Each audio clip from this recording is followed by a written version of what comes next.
Bolehkah berbohong demi kebaikan? Jawabannya, jelas tidak boleh.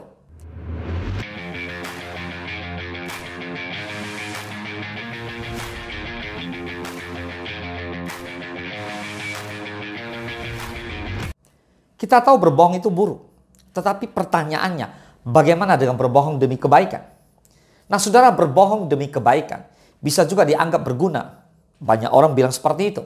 Misalnya, orang bertanya, apa kabar? Lalu kita jawab, baik. Meskipun kenyataannya berbeda. Atau ketika seseorang yang tidak disukai datang ke rumah, kita berpesan kepada anak atau pasangan hidup kita untuk mengatakan kepada mereka bahwa kita tidak ada di rumah. Nah, sekilas berbohong jenis ini tidak berbahaya. Bahkan banyak orang anggap itu baik. Namun, benarkah demikian? Mari kita bahas. Saudara, berbohong demi kebaikan jelas tidak berbuahkan kebaikan. Kadangkala orang menggunakan kata berbohong demi kebaikan untuk tujuan yang licik atau tidak benar. Seperti pura-pura tidak di rumah, untuk menghindar dari penagih utang, dan sebagainya. Padahal, utang memang harus dibayar. Atau bisa juga berbohong demi kebaikan, katanya bukan karena dengan maksud yang jahat. Seperti menjawab, kabar saya baik, meskipun keadaan tidak baik-baik saja.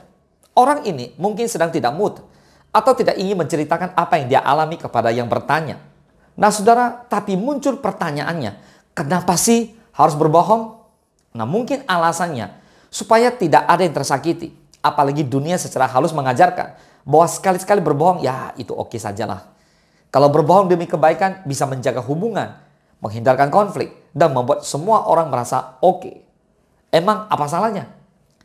Sayangnya, kebohongan tetap kebohongan. Demi tujuan baik sekalipun, yang Tuhan inginkan adalah kejujuran mutlak, titik. Di dalam Matius 5:37 dikatakan, jika ya, hendaklah kamu katakan ya. Jika tidak, hendaklah kamu katakan tidak. Apa yang lebih daripada itu berasal dari si jahat. Yes, when it's yes. No, when it's no. Tidak lebih, tidak kurang. Lagi pula, tidak ada seorang pun yang suka dibohongi. Orang yang mendengar kebohongan jelas akan merasa tertipu jika kebohongan itu terbongkar.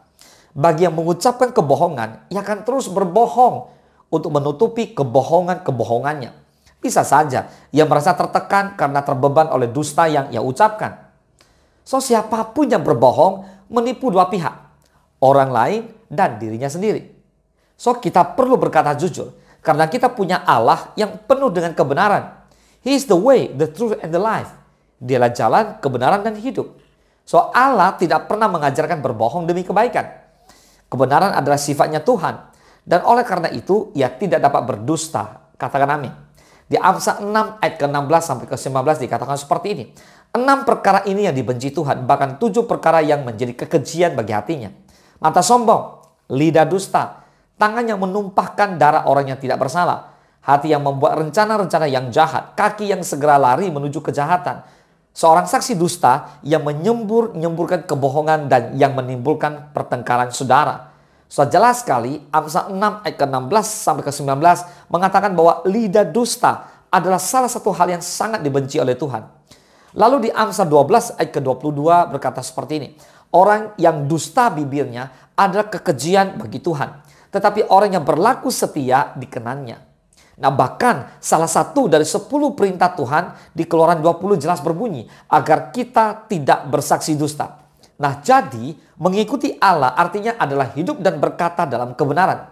Sebagaimana ia adalah kebenaran itu sendiri, demikian kita juga perlu hidup dalam kebenaran. Nah dengan berbohong kita jelas mengikut iblis yang adalah bapa dari segala dusta. Yohanes 8 ayat 44. Tidak ada yang mau jadi pengikut iblis, bukan? Nah oleh karena itu mari kita biasakan untuk berkata jujur. Namun ada saatnya mengatakan kebenaran itu memang terasa lebih sulit. Pertanyaannya, bagaimana kita dapat mengatakan kebenaran? Mari kita belajar. Saudara, kita mulai melakukan dengan kasih. Melakukan apapun tanpa kasih jelas tidak berguna. Meskipun kita menyampaikan kebenaran tanpa disertai kasih, tidak ada artinya. Itulah alasannya ucapan kita tidak hanya benar, namun harus disampaikan dengan kasih Allah. Contoh, jika kita harus menegur seseorang, tidak mungkin kita datang kepadanya dan membongkar semua kesalahannya. Sebaliknya, jika kita sampaikan dengan lembut kepadanya bahwa ia harus berubah, tentu orang tersebut akan mudah menerimanya. Selain kasih, kita juga perlu hikmat.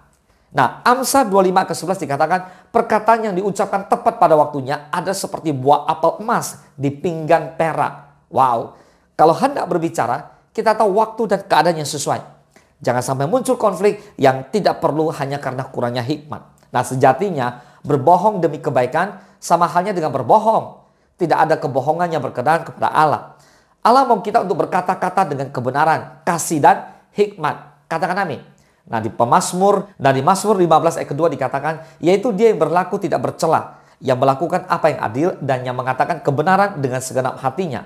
Jadi saudara, seperti yang dikatakan di Mazmur 15 ayat kedua ini, Allah berkenan kepada orang yang mengatakan kebenaran dengan segenap hatinya. Katakan mengatakan kebenaran. Amin. Nah, mengatakan kebenaran dengan segenap hati. Artinya dengan sungguh-sungguh.